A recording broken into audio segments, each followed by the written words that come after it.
पहले तो आप सबका धन्यवाद कि बरसात के अंदर भी आप लोगों ने प्रेस कॉन्फ्रेंस में अपनी उपस्थिति दर्ज करा के और हमें संबल दिया। आज प्रदेश के जो हालात है वो बहुत भयावह स्थिति के अंदर हो गए। 4.5 साल हो गए, 4.5 साल से ज़्यादा का समय हो गया। प्रदेश का प्रत्येक वर्ग परेशान है। महंगी बजरी को लेके आप गरीब आदमी अगर आवास बनाना चाहता तो उसको बजरी नहीं मिल रही है। हर नौजवान जो किसी उम्मीद के साथ कोचिंग करके वो एग्जाम देना चाहता है तो सारे के सारे हर पेपर आउट हो रहा है। उसमें मीडिया का धन्यवाद इस बात का दूंगा कि आप लोग इतना पीछा कर रहे हैं, तब पता लगता है, बाकी पता भी लगे कि पेपर आउट भी हो रहा है क्या। और आंदोलन हो रहे हैं राजस्थान में, फिर भी सरकार किसी भी भर्ती जिसमें आरपीएससी, कर्मचारी चयन आयोग और माध्यमिक शिक्षा बोर्ड, जिनके माध्यम से राजस्थान के अंदर भर्ती परीक्षा हुई, ये सारे संदेह के घेरे के अंदर है।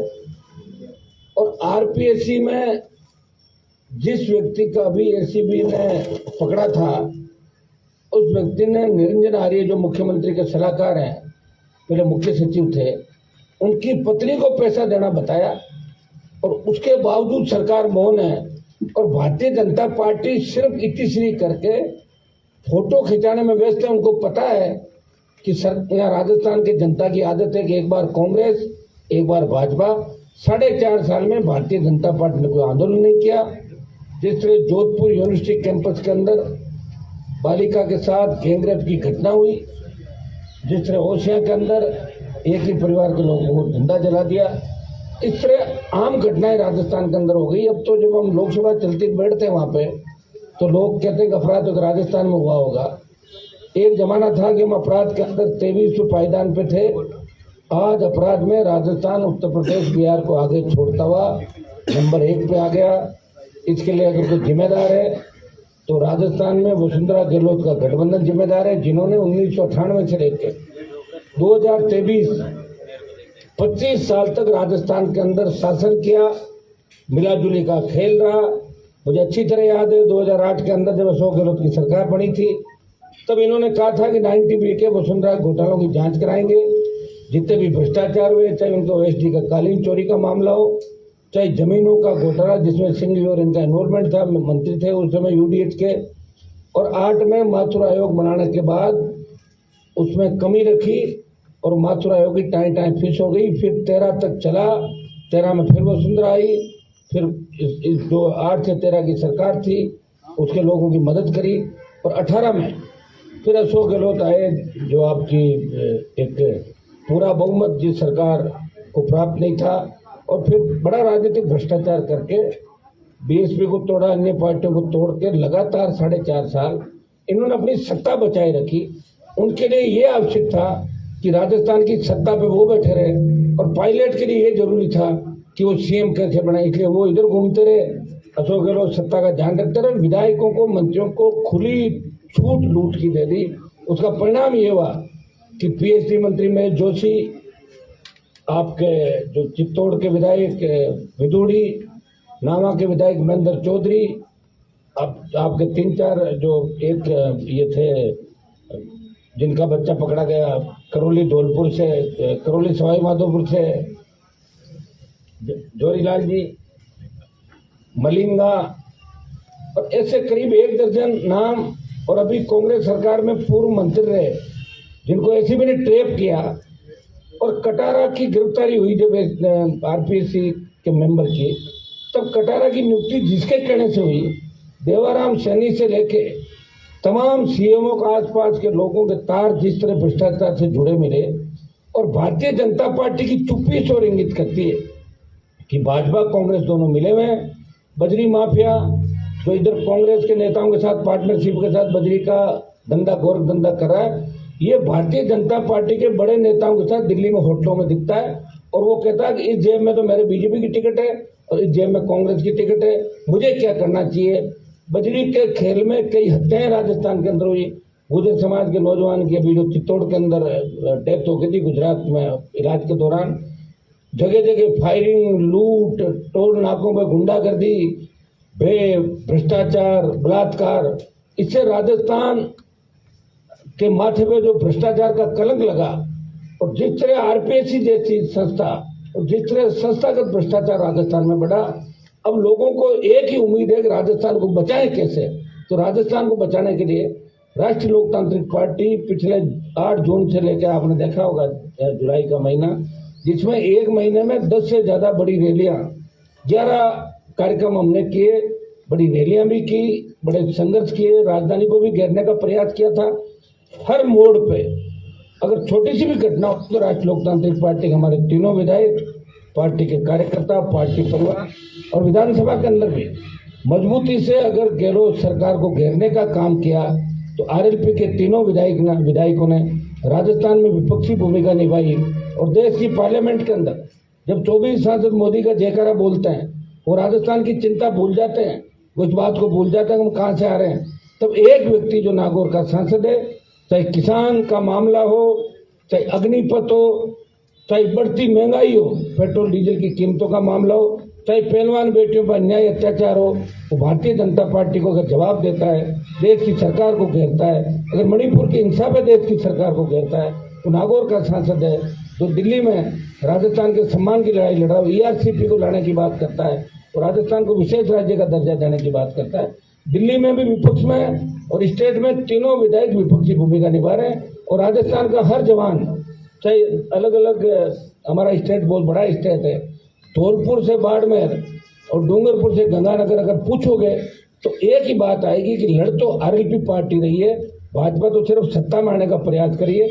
आप देख रहे हैं कि आरएलपी के संघर्ष का ही परिणाम है कि मोदी को बार बार राजस्थान की परिक्रमा करनी पड़ रही है, कि राष्ट्रीय लोकतांत्रिक पार्टी के जवानों का ही जोश है और मुझे पूरा विश्वास है कि ये जो आने वाला समय इसे हम मजबूती से लड़ेंगे।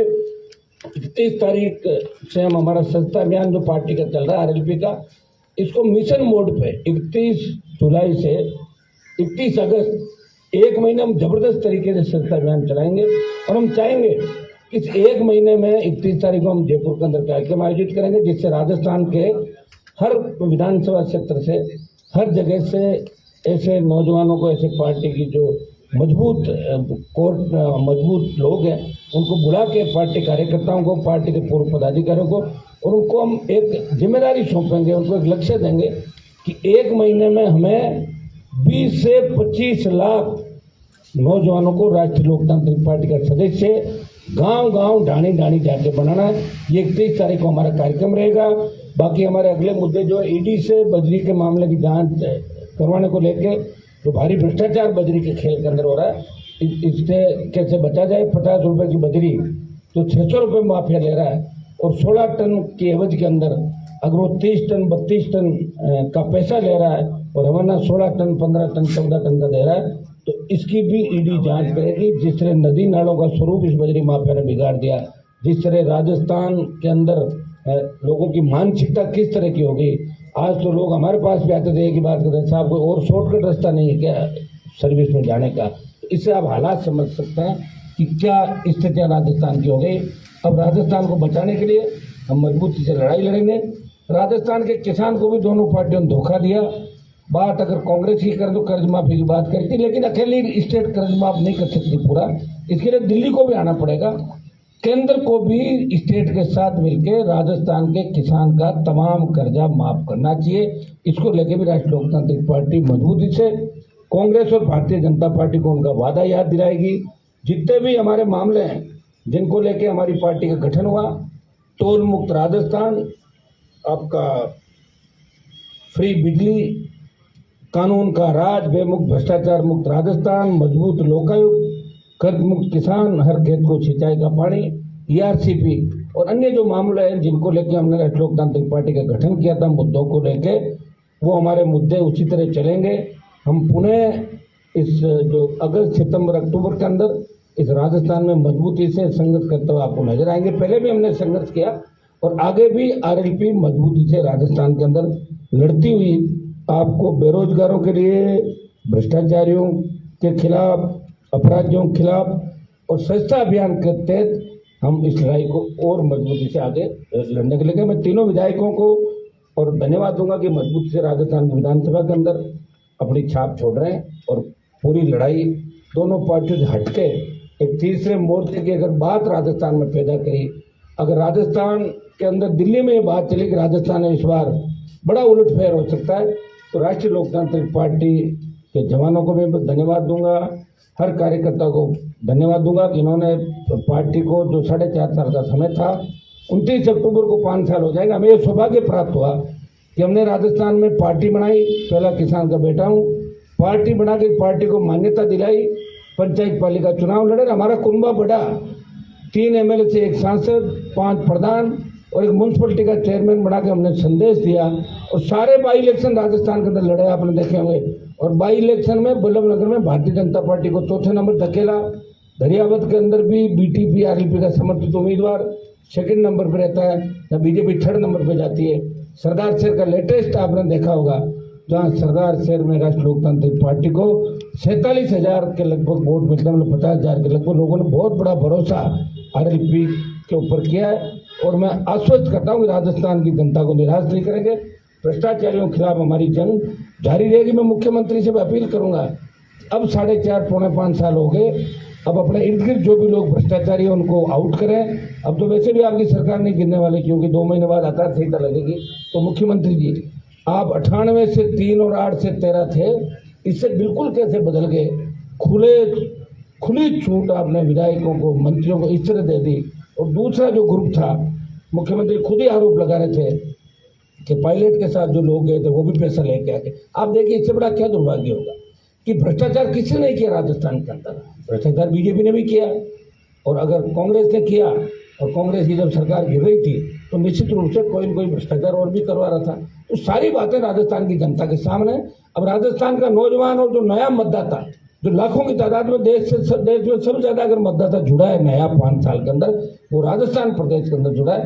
राजस्थान का नया मतदाता इस बार बड़ा उलटफेर राजस्थान के अंदर करेगा।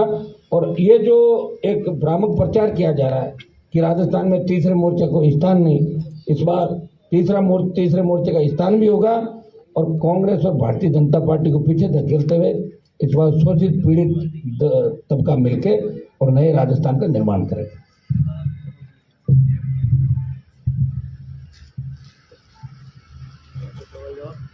जी भाई साहब, अभी हरीश जी ने प्रेस कॉन्फ्रेंस की थी और कहा था कि आप मोदी को लेकर जिस तरह से मूवमेंट लाए हुए हैं उसमें तो आप ठेकेदारों की मदद करते दिख रहे हैं। आप देखिए उन पर खुद पे कितने आरोप लगे, पंजाब से सारा पैसा लेके आ गए, और ईडी जब उनके ससुराल पहुंची तो भारतीय जनता पार्टी के हमारे मारवाड़ के एक नेता के घर जाके और कहाँ पैर पकड़ के आया था अमित शाह, सब दुनिया जानती है उनका भाई क्या करता है, परिवार क्या करता है। ये जांच तो करा लेना कांग्रेस पार्टी, मना कौन कर रहा है? मेरी जांच भी करा ले, और मेरे पास तो कोई सरकार है नहीं, तो सरकार हो तो मैं जांच करा लूँगा 1 मिनट के अंदर। लेकिन आप जानते हैं सारी बातें, बयान देने के अंदर और हकीकत के अंदर बहुत अंतर होता है। ऐसे तो कई लोग ऐसे बैठे रहते, चाहे जो बयान देते हैं बाद में लिख के माफी मांग लेते हैं। मैंने बहुत से नेताओं को ऐसे भी देखा, मैंने बहुत से नेताओं को ये भी देखा, सुबह कहते हैं कि गहलोत मेरा नेता है, शाम कहते हैं पायलट मेरा नेता है, और सुबह कहते हैं गहलोत मेरा नेता है, और शाम कहते हैं पायलट मेरा नेता है। ये लड़ाका तो एक ही व्यक्ति जो आपके सामने बैठा है, जिसने कहा कि मैं राजस्थान में बदलाव करूंगा, बदलाव कर रहा हूँ, या गहलोत के खिलाफ लड़ रहा हूँ और वहाँ मोदी के खिलाफ लड़ रहा हूँ। तो आदमी न तो एनडीए के साथ है, और जो मैं भारत में जरूर हूँ, लेकिन जो इंडिया नाम से जो बनाया जिन लोगों ने, उसके साथ भी नहीं हूँ। ये बहुत बड़ी बात है। चाहे मैं एक होगा, लेकिन एक व्यक्ति इस राजस्थान के सम्मान की लड़ाई पूरे देश के अंदर लड़ रहा है। हर जगह एक ही बात चलती है कि हनुमान बेनीवाल की आरएलपी पार्टी दोनों के साथ में है, वो अकेली लड़ाई लड़ रही है। बहुत बड़ी बात है। बेनीवाल जी, एक सी वोटर का सर्वे खूब चर्चित है राजस्थान में, कांग्रेस के अलावा 4 सीटें दूसरी पार्टियों को देने की बात कही है। आप बड़ी उलटफेर का दावा कर रहे हैं, कहीं ना कहीं चिंता की बात है। वो जो सर्वे जिन्होंने किया है ना, उन पे बहुत संदेह के घेरे में आ जाते हैं कुछ सर्वे करने वाले। आप देखिए 2003 में जो सीट मिली कांग्रेस बीजेपी के अलावा अन्य को कितनी सीटें मिली? आप तो ये पूरा ही अन्य को डाला, उन्होंने किसी पार्टी को नहीं दिया सर्वे ने। उन्होंने तो कहा 5-7 अदर में नाम भी नहीं किया। मैं उसके अंदर बैठा था उस दिन, आपने देखा होगा। 2008 के अंदर आ जाए आप, जब गहलोत की वो टूटी-फूटी सरकार बनी थी, उस समय भी देख लें कि 25, 20, 22 लोग दूसरे जीते थे। 13 में देखें जब वसुंधरा की सरकार वापस बनी, और 18 में देखें 80 लाख वोट लिए थे 18 के अंदर। तब तो हम लोगों की मेरी पार्टी तो एकदम 1 महीने बाद मैदान के अंदर जा रही थी। आज भी हमारे पास आर्थिक संसाधनों की कमी है, लेकिन हमने लड़ाई लड़ी, उसका परिणाम ही है कि उपचुनाव के अंदर हमें सब बताया। और ये सर्वे कराने वाले पता नहीं किस हिसाब से सर्वे करा रहे, किसके कहने से करा। मुझे तो ये लग रहा है कि ये सर्वे कांग्रेस और भारतीय जनता पार्टी के नेताओं ने मिलकर कराया। नहीं तो कांग्रेस की कोई 70 सीट आ रही है और नहीं भारतीय जनता पार्टी 100 पार कर रही है। उनके सर्वे से थोड़ी हो जाएगा। फिर तो मान लो, ले लो सीएम की शपथ, कौन बना भाई, उसने सर्वे किया, मुख्यमंत्री की शपथ ले लो, क्यों कुमार का सब हो गई बात। आप सर्वे करके डाल दो, ऐसे मैं अलग से सर्वे करा के डाल दो मेरी इतनी सीट आ गई, तो उसको थोड़ी मान लेंगे। कोई व्यक्ति अगर कहता तो मैं ये करूंगा, तो आप नहीं कर सकते। और हम तो वो लड़ा के आपने देखा होगा कि अगर उपचुनाव हम जीते तो मुख्यमंत्री के बेटे का रहने के बाद जब मेरा भाई चुनाव जीता था, खेल करता था, पूरी सरकार की मशीन लग रही, पूरी ताकत लगा दी और पूरी भारतीय जनता पार्टी साथ रहकर हमारे खिलाफ वोट डाले, फिर भी राष्ट्रीय लोकतांत्रिक पार्टी चुनाव जीती। ये जीत होती है, जब चुनौती के साथ जीत होती है उसी को जीत माना जाता है। ये सर्वे सारे फेल हो जाएंगे और आपको पता ही लगेगा किसका सर्वे कहाँ गया। और राष्ट्रीय लोकतांत्रिक पार्टी बहुत मजबूती के साथ, जितनी भी दूसरी पार्टियां छोटे दल है राजस्थान के और शोषित पीड़ित की जो बात है, उनसे भी प्रयास करेंगे, उनसे गठबंधन हमारा हो। कांग्रेस बीजेपी को छोड़ के हम दूसरे दलों के लिए जो साथ रहे, जो इधर उधर नहीं भागे, जो भागे उनसे हम नहीं करेंगे। तो अभी अशोक गहलोत ने जिनके साथ खरीद फरोख्त की, जो भागे, उनके साथ हम गठबंधन नहीं करेंगे। नए लोग हो, नई बात हो, कोई बात कर रहा हो पीड़ित से, उसके साथ हम गठबंधन के रास्ते में हमने करा। राजेंद्र हुड्डा भी सरकार के खिलाफ आवाज उठाई, आपकी तरफ से ऑफर है उनको भी? देखिए, मैं ये क्या कह रहा हूँ कि मैं इन बातों को कभी सीरियस नहीं लेता कि आप एक दिन कुछ कहो, दूसरे दिन कुछ कहो। 8 के अंदर बसपा जीते, कांग्रेस में चले गए, वापिस बसपा में जीते 18 में, कांग्रेस में चले गए। जब जरूरत थी पायलट को, तब पायलट का साथ नहीं दिया। अब पायलट और बीजेपी के नेताओं कहने से आप कर रहे हो, ये भी कोई अच्छी बात नहीं। किसी का टूल बनना अच्छी बात। हनुमान जी, लाल डायरी वाला मामले में क्या कहेंगे? उसने बोल दिया ना, हमारे जो आरपी पार्टी का उस दिन स्टैंड क्लियर था कि लाल डायरी के अंदर अगर किसी का नाम है उनकी जांच होनी चाहिए, लेकिन उस डायरी में उनकी भी जांच होनी चाहिए, बीजेपी के नेताओं के भी नाम है। ये अशोक गहलोत ने कहा, भाई आप उस बात को बार बार क्यों पूछते? अशोक गहलोत ने कहा कि अगर वसुंधरा नहीं होती तो मेरी सरकार ही नहीं बनती। जब क्लियर ही हो गया कि गहलोत वसुंधरा मिले हुए हैं, कांग्रेस बीजेपी मिली हुई है, ये तो बात हम लोग कह रहे हैं। मुझे तो नहीं लगता कोई लाल डायरी, कल को नीली डायरी उतर जाएगी आकाश से, तो ऐसे लेके ये भ्रामक प्रचार करके ध्यान कैसे डाइवर्ट करें राजस्थान की जनता का कि बजरी का मुद्दा चल रहा है, उसमें बड़े बड़े लोग लपेटे में आ रहे हैं। पेपर लीक में ईडी के रडार पे कई लोग हैं, सीबीआई के रडार पे राजस्थान के कई लोग हैं। आए दिन जो घटनाएं हो रही है, ध्यान कैसे बटाए। तो लाल डायरी का मामला भी मुझे लग रहा है कांग्रेस और भारतीय जनता पार्टी ने मिलकर किया। अगर डायरी में कुछ होता तो ओपन एक चीज अभी तक आ जाती, किसका वेट कर रहे हैं? दिल्ली में मोदी की सरकार है, भेज दो ईडी सीबीआई, कौन मना कर? हर टाइम आप घुमा रहे हो, भेज रहे हो हर किसी के पीछे। और यहाँ स्टेट में भी तो गवर्नमेंट है, और जो लोग ये कहलवा रहे हैं क्या वो लोग इतने कमजोर पड़ गए कि उनके पास कोई मुद्दा नहीं बचा? सिर्फ लाल डायरी के नाम से राजस्थान की जनता को गुमराह करके, और तो देखो प्रधानमंत्री के मुंह से नाम है, क्या ऑथेंटिसिटी लाल डायरी, क्या बताएं मुझे, क्या लाल डायरी? ऐसे कोई आदमी कहता है लाल डायरी मिली, नीली डायरी मिली, पीली डायरी मिली, ऐसे डायरी से कोई थोड़ी होती ऑथेंटिसिटी। उस डायरी में क्या है ये जांच कौन करेगा? और जब जांच होगी तो भारतीय जनता पार्टी के लोग भी इसके अंदर मिलेंगे। मैं तो जानता हूँ करीब से सारी बातें, लेकिन चीजें मुझे जानना है। हम वो लोग हैं जो राज्यसभा के चुनाव हो या उपराष्ट्रपति को, हमारे मन से हमने लोगों की मदद की। कभी बाड़ों के अंदर नहीं गए हम लोग। बीजेपी बाड़ाबंदी में रही, कांग्रेस भी बाड़ाबंदी के अंदर रही, कांग्रेस कभी माने से चली गई, कभी कहीं चली गई। हमारे 3 लोग हमेशा बीच में खड़े रहे, इनको बाड़ेबंदी में जाने की आवश्यकता नहीं पड़ी। जो लाल डायरी अगर कहीं है तो उसका सच सामने आना चाहिए। लेकिन प्रधानमंत्री अगर लाल डायरी की बात करें, प्रधानमंत्री डेवलपमेंट की बात क्यों नहीं कर रहे? प्रधानमंत्री राजस्थान में ईआरसीपी की बात क्यों नहीं कह के गए? उनके तो हाथ में ही है। और जब ईआरसीपी राष्ट्रीय परियोजना घोषित करें तो केंद्र का काम होता है। स्टेट की हिस्सेदारी आप तय कर सकते हो। स्टेट में आपके खिलाफ भी सरकार हो तो आप कुछ स्टेट से भी पैसा ले सकते हो, लेकिन केंद्र की योजना तो केंद्र ही तय करेगा भाई, उसमें स्टेट क्या करेगा? इस तरह राजस्थान की जनता को गुमराह कर रहे हैं। ईडी भेजो ना बजरी के मामले, कैसे भेजेंगे? भारतीय जनता पार्टी को जितना चंदा इस बजरी मामले ने दिया है, आज भी इनके लोगों को होटलों के अंदर फ्री रखता है, जहाँ भी इसकी होटल है, जैसे कांग्रेस के नेताओं को रखा। तो सारा भ्रष्टाचार का जो खेल है ये दोनों पार्टियां मिलकर कर रही है।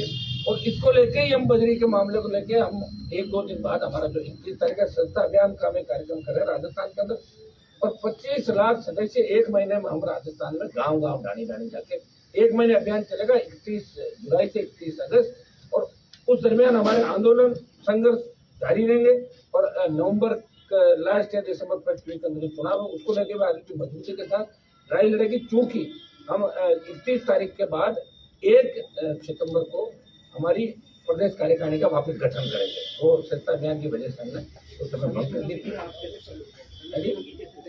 क्या सत्ता तो पिछली बार लड़ा दी थी, उपचुनाव लड़ाए ना मेवाड़ से लेकर सब जगह आ गए हम तो। वोट बूथ लिए 30,000। आप तो राजस्थान के बारे में ज्यादातर लोग जानते हैं। वोट बूथ लिए 30,000, नीमका थाना 25,000, 30,000 सीकर, 12,000 नवलगढ़, 18 का बता रहा हूँ आप, 12,000 नवलगढ़, आप चोमू के अंदर 40, फिर आप बगरू, चाकसू, दूदू, 20 12 फुलेरा, नागौर, जोधपुर, बाड़मेर के अंदर हम जीते, सेकंड नंबर है बीकानेर। फिर आप आ जाओ मेवाड़ के अंदर कपासन, आप आसीन आ जाए 40,000 प्लस वोट हमने लिए, कपासन में लिए, मसूदा के अंदर लिए, पुष्कर में लिए, चाहे वोट 8, 10, 15, 20,000 जैसे भी लिए, लेकिन आरएलपी की एंट्री 18 के अंदर हो चुकी थी। और जो बाई इलेक्शन हुए उसके अंदर आप देखिए बल्लभनगर जो मेवाड़ के अंदर आता है, हमारी मजबूती रही। दरियावत के अंदर भी लोगों ने सपोर्ट किया, सुजानगढ़ के अंदर अच्छे वोट हमने लिए, सरदार शहर में 47 के करीब लिए, शाड़ा के अंदर वोट लिए, 1 सीट हम जीते हैं, आपके सामने विधायक बैठे। तो राष्ट्रीय लोकतांत्रिक पार्टी अब खाली मारवाड़ की पार्टी नहीं है। कई लोग सर्वे में कहते हैं कि पश्चिम राजस्थान के कुछ जिलों में, उनको पता नहीं कि 18 का चुनाव क्या था। अरे भाई आप इस बात को इग्नोर कैसे कर सकते हो? जो वोट लिया है, जो लड़ रहा है, जो बढ़ रहा है आपके सामने, वो तो बढ़ेगा, घटेगा नहीं। अभी 5 साल के अंदर जो जवान वोट बढ़ा है, हम जवान किसान की बात करते हैं। देश में जब किसानों को जरूरत पड़ी, सत्ता किसने छोड़ी? और जब देश में जवान को जरूरत पड़ी, सेना को ठेके पे दिया। एक ही आदमी बोला कि सेना को ठेके पे नहीं देने देंगे, अग्निपथ वापस लो और सेना की पूर्व की बातें भट्टिया चलो। एक ही व्यक्ति है, वो राजस्थान के नागौर से आता है, तो अपना जवान हमारे साथ बढ़ेगा। ये जांच करा ना सरकार हमारे पार्टी की, हमारी। आप रोज देख रहे हैं, ये आता है आपके प्रिंट मीडिया और इसमें इलेक्ट्रॉनिक मीडिया के अंदर कि किस पार्टी ने कितना चंदा लिया। नाम आया तो नहीं आरएलपी का अभी तक। बीजेपी कांग्रेस का आ गया नाम, कितने बीजेपी ने प्राप्त किए, कितने को। आप ये भी तो सोचो कि एक व्यक्ति पार्टी कैसे चला रहा है, वो आदमी किस तरह उसको जनता सपोर्ट करिए, किस तरह नौजवान सपोर्ट करें। 1 महीने में 11 रैली वो करता है, एक रैली में कितना खर्चा आता होगा, अपना आप लोग लाते हैं सारा। आप देखिए, एक गाड़ी लेकर रवाना तो रोड पे 200 गाड़ी आ जाती, बदलाव चाहते हैं। ये सही है कि कुछ इलाकों में हो सकता है। अभी मैं दावा कर दूं कि ट्राइबल में मैं बहुत मजबूत हूँ, वहां मैं मजबूत हूँ, लेकिन ट्राइबल की जो पार्टी मजबूत उसके साथ खड़ा रहूंगा मैं, वो मेरे साथ रहेगी। लेकिन तमाम राजस्थान के करीब करीब इलाकों का अंदर राष्ट्रीय लोकतांत्रिक पार्टी को लोग पहली पसंद के रूप में स्वीकार कर चुके हैं। ये सच है, और ये सच आपको नवंबर, आपको 15-20 दिन बाद सड़कों में सच दिखता हुआ नजर आएगा। आरएलपी राजस्थान का। राहुल गांधी आए 9 अगस्त को अपने बागवाड़ा, किस तरह देखते हैं आप उसको? अच्छी तरह देखते हैं। अब इनके काम ही रह गए, मोदी जहाँ जाए वहाँ राहुल जहाँ जाए। इनका काम एक मोदी जी का काम यह रह गया राहुल के बारे में मजाक उड़ाना, और उनका काम ये रह गया वो करना। आप देखिए, जो हम तो कह रहे हैं हम 200 भी लड़ेंगे, 200 पे सुनिए। लेकिन हमने ये भी कहा कि अगर गठबंधन होगा, कांग्रेस बीजेपी के अलावा जो दल है, जैसे ट्राइबल की पार्टी हो, जैसे आपकी कोई शोषित पीड़ित की पार्टी हो, कोई छोटा दल हो, अगर वो हमसे गठबंधन करेगा तो उनके साथ भी हम। अगर विधानसभा चुनाव के बाद में किसी कांग्रेस या बीजेपी ने किसी को भी समर्थन की जरूरत पड़ी तो क्या आप समर्थन देंगे? ना, हम लेंगे, खुद ही ले लेंगे। तो ऐसी पड़ गई ना, आ जाओ, वही होगा। हमको इसके लिए थोड़ी आए कि समर्थन देंगे लेंगे। तो मेरी तो उम्र बढ़ रही है भाई, 25 साल हो गए लड़ते लड़ते, ये काम थोड़ी करेंगे। अगर हमारी वजह से किसी की सरकार नहीं बनी तो या तो हम चुनाव में चले जाएंगे और ये समर्थन खुद ही ले लेंगे।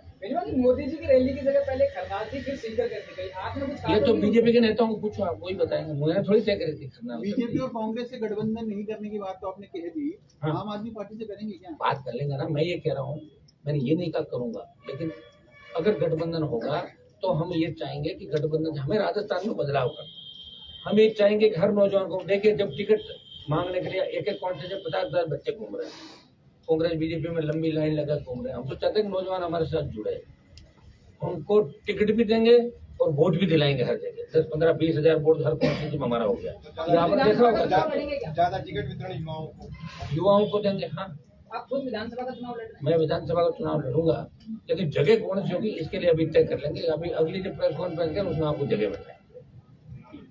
और जो राजस्थान में ज्यादा फड़फड़ाहट कर रहे हैं ना कांग्रेस बीजेपी का, इनको सबको घर बिठा दूंगा। कांग्रेस वाले बोले सितंबर से टिकट देना शुरू कर देंगे। मैं ये कह रहा हूँ, जो ज्यादा उछल कूद कर रहे हैं तमाम कांग्रेस के नेताओं को, वैसे कांग्रेस बीजेपी के अंदर 1.5 दर्जन से ज्यादा मंत्री और बड़े जो नेता पिछली बार मेरी मेहरबानी से राजस्थान की विधानसभा के अंदर पहुंचे थे। ये बात मैं इसलिए कर रहा हूँ आपको कि हमारे पास तैयारी नहीं थी। कहीं हम 15,000 वोट लेते, कहीं 20,000 लेते, फिर आप लोग ही कहते हैं कि तो वोट काटू मशीन होगी, बोलते हो ना आप लोग। तो हमने कहा छोड़ो यार, हमें क्या करना, हम तो जीत ले रहे हैं। हो गई मदद, किसी की मदद हो गई, किसी की हो गई। अब जो मदद के बाद ज्यादा उछल कूद कर रहा है, उनका ऑपरेशन कर देंगे, ऐसा ऑपरेशन कर देंगे कि बिना एक टैबलेट चल रही है वो 7-7, 8-8 टैबलेट खाएंगे, टाइम कर देंगे। ऐसे कितने नेता हैं? 5, 7, 10, 15 कर देंगे। पहले भी हमने किया, पहले भी बहुत से लोगों को जो उछल कूद करते थे उनको ठीक किया। अब सारे तो एक साथ नहीं होते भाई, तो राजस्थान की जनता जागरूक होकर वोट करे जब। अब लोग क्या करते हैं, भूल जाते हैं। कोई भ्रष्टाचारी 5 साल बाहर रह जाता है, फिर एकदम चाहते लोग उसे भ्रष्टाचार भूल के नया काम चालू कर देते हैं। लेकिन हम याद रखते हैं कि जो किसान विरोधी है, जो भ्रष्टाचारी अपराधी है, उनके साथ हम किसी तरह का मेल जोल और गठबंधन नहीं करते। ये आप सारी चीजें अच्छी तरीके से जानते हैं। छोटी मोटी पार्टी है, अभी हुआ बातचीत आप बातचीत चली रही, रोज ही होती है मेरे बात हो ही रही ना, बात हो ही रही है। लड़ते हुए हम आपको दिख रहे हैं। ये हमारे जो आंकड़े हैं बाई इलेक्शन के हिसाब अंदाज लगा सकते हो कि तीसरा मोर्चा कौन है राजस्थान में। इस राजस्थान की विधानसभा के अंदर तीसरा स्कोर किसका है? कांग्रेस, भाजपा, आरएलपी, उसके बाद बाकी नीचे। मतलब तीसरे नंबर पर मानते हो अपने आप को? अभी तीसरा मोर्चा कह रहे हैं ना, हम तो नंबर 1 करेंगे। ये चुनाव 18 का था, अब 23 के चुनाव के अंदर हम चलेंगे। 23 यही कांग्रेस पार्टी थी जिसने हम ये कह रहे हैं बार बार राज कैंप। तो भैया 2008 से 13 के अंदर 12 में 11 में जो मुफ्त दवा योजना चलाई थी, उसके बाद अशोक गहलोत की 21 सीट आई थी। आप ये नहीं सोचे कि राज कैंप चलाने से सारे वोट आपके हो गए। और बीजेपी इस गलतफहमी में नहीं रहे कि बीजेपी को सारे वोट डाल देंगे लोग। भाई इलेक्शन के अंदर बीजेपी की क्या स्थिति रही राजस्थान को नहीं देखी आप। ये स्थिति आने वाले समय में होगी। इनके पास चेहरा ही नहीं है, कोई बताओ, बिना चेहरे के चुनाव लड़ रही है। बार बार प्रधानमंत्री बुला रहे हैं, तो प्रधानमंत्री के चेहरे को भी अगर लोग इतना पसंद करते हैं तो कर्नाटक, हिमाचल के अंदर ये स्थिति भारतीय जनता पार्टी की नहीं होती। आजमा चुके हैं वहां पे, कोई फर्क नहीं पड़ता। लेकिन बार बार पीएम आ रहे हैं, राहुल गांधी यहाँ बार बार है, इसका मतलब समझो कि आरएलपी की ताकत बढ़ रही है राजस्थान के अंदर। आरएलपी से घबरा के कांग्रेस और भारतीय जनता पार्टी के बड़े नेताओं के अंदर खलबली मच गई। इसलिए बार बार उनको हर 10 दिन में परिक्रमा करनी पड़ रही राजस्थान की। और राजस्थान को तमाम लोक देवताओं के जयकारे बोलने पड़ रहे हैं, जिनके मैं बोल रहा हूँ। हर कोई नेता उसी से जयकारा सुनना पड़ता है। उन्होंने लगा कि जयकारे के साथ ही वोट आ जाएगा। वोट काम करने वाले को आएंगे, जो लड़ेगा, और जो लड़ेगा वही आगे बढ़ेगा। राजस्थान का सोशल मीडिया का जमाना है, हर व्यक्ति इस बात को रखता है कि कौन हमारे लिए लड़ रहा है, कौन खुद के लिए लड़ रहा है, कौन परिवार का लिए काम कर रहा है, कौन जनता के लिए काम कर रहा है। सब समाज को साथ लेकर लड़ाई लड़ रहा है। रोज देखते हैं सोशल मीडिया के माध्यम से, संघर्ष के माध्यम से आप देखते हैं कि लड़ता हुआ कौन दिख रहा है आपको। विकट परिस्थिति। हनुमान जी, कांग्रेस और बीजेपी वाले कह रहे हैं कि सर्वे उन्होंने करवाया है, तो आपने आरएलपी में कोई सर्वे करवा लिया? हमने तो सर्वे करवा लिया, मजबूत तरीके से आ रहे हैं। हमने आपको क्या कहा कि 70 साल में इस राजस्थान में पार्टी कोई नहीं बना पाया। पार्टी बना के अगर उस पार्टी को मैदान में उतारा और दोबारा से उतारा, 18 के बाद 23 में जा रहा हूँ, तो ये आरएलपी पार्टी। आप इस बात की तरफ गौर क्यों नहीं कर रहे हो? अभी राजस्थान के अंदर ही हो, तो राजस्थान की ये पहचान दिल्ली में बनाई। अब राजस्थान लड़ेगा, हो चुका है लड़ाई में 23 से 28 आ जाए, लेकिन लड़ तो रहा है राजस्थान। ये कम बात है क्या? ये NH8 जाम हुआ तो नहीं था, गुजरात आंदोलन में नहीं हुआ था NH8 जाम कर दिया ना मैंने एक घंटे में। NH8 जाम करो, अग्निपथ के लिए आओ। आ रहा हूँ नहीं, लड़ ही रहा हूँ भाई, लड़ रहा हूँ तभी तो लोग मानते हैं। बिना लड़ने वाले कौन मानेगा? लेकिन राजस्थान के सम्मान की लड़ाई भी साथ साथ लड़ रहा हूँ। मोदी जी को भी याद आ रहा है कि हनुमान नहीं मान रहा है। ये तो कहलवा तो दिया ना, अरे हनुमान नहीं आ रहा है, एनडीए इंडिया पीछे पीछे भाग रहे हैं, नहीं मान रहा हूँ, लड़ूंगा। लड़ने वाला वीर होता है भाई, जो लड़ता है कोई वीर कहलाता है। जो मैदान छोड़ के भाग जाता है, सुबह कुछ कहता है, शाम को दूसरा कहता है। सुबह पॉलिटिकल पापा किसी और को, शाम को पॉलिटिकल पापा दूसरा, वो कैसे बनेगा आगे बताओ मुझे? तो खत्म होना उन लोगों को। यही कर रहे हैं ज्यादातर नेता, मंत्री पदों के लिए भाग रहे हैं, जा रहे हैं, पता ही नहीं, जाते जाते टकरा जाते हैं। ये हालात राजस्थान के और इसको ठीक राजस्थान पार्टी करेगी। आप युवाओं की बात करते हो, आरपीएससी के लिए आपने क्या सोचा? वही सोचा, आरपीएससी भंग करा के जीतते भी हैं, अगर सत्ता के अंदर आ गए जेल में डाल देंगे। सोचना क्या है, पकड़ो डालो लाओ। सरकार तो यही होती है, सरकार कोई सोचती थोड़ी है गिरफ्तार करो और पैदल घुमाओ, जूते मारो। यही होता है गवर्नमेंट का। इसलिए तो कह रहे सरकार हमारी आए, और कितने कह रहे। सोचते तो वो है जो कुछ करना नहीं चाहते, और सरकार अगर होती तो सोचना नहीं होता। जाइए भाई, ले आओ उनको, अपना बेटा थी थाने में, बेटा नहीं बता दे क्या क्या किया। तो नार्को टेस्ट, पहले नार्को टेस्ट के लिए क्या होता था कि आपको परमिशन लेनी पड़ती थी खुद की। आप अगर डीएनए की बात करो तो आप परमिशन दोगे तभी डीएनए करा सकते हो। आजकल दिल्ली के अंदर एक कानून बन गया देश के अंदर कि अगर लगे पुलिस को कि नार्को की आवश्यकता है, एजेंसियों को लगे कि नार्को डीएनए की आवश्यकता है, वो स्वतंत्र है, वो जबरन पकड़ के भी करवा देगी तो हो जाएगा। सरकार के पास सारी पावर है और सरकार चाहेगी तो भ्रष्टाचार 1 मिनट में खत्म हो गया। लेकिन अभी ये सीएम भ्रष्टाचार को खत्म इसलिए नहीं कर सकते कि इनके विधायक और मंत्री जो सरकार बचाने में थे वो एकदम से सरकार गिराने के रेडी हो जाते तो क्या करें आप बताओ। और यही हाल भारतीय जनता पार्टी के अंदर आप देखिए, भारतीय जनता पार्टी के अंदर क्या हालात है, किस कैसे कैसे आरोप लगे लोगों जो कार्यकारिणी आई बीजेपी की आप देखें, इसमें 7-8 तो बद्री माफिया आ गए, बद्री से जुड़े हुए लोगों को ले लिया, उनको पता ही नहीं कौन सी जगह कौन है, कौन सी जगह कौन है, जिनको अपना वार्ड पर नहीं बन सकते उन लोगों को प्रदेश महामंत्री प्रदेश उपाध्यक्ष बना दिया। ये सारा सिस्टम है, इसको कैसे बदलोगे आप बताओ। सारे हमारी तरह थोड़े ही है, उनको पता है कुछ नहीं करना, राजस्थान जनता अपना वोट देगी तो करते जाएंगे लोग 150-125। पहले 170 मान रहे थे बीजेपी वाले, ये मुझे धन्यवाद दो कि मैं 117 पे लाया उनको 170।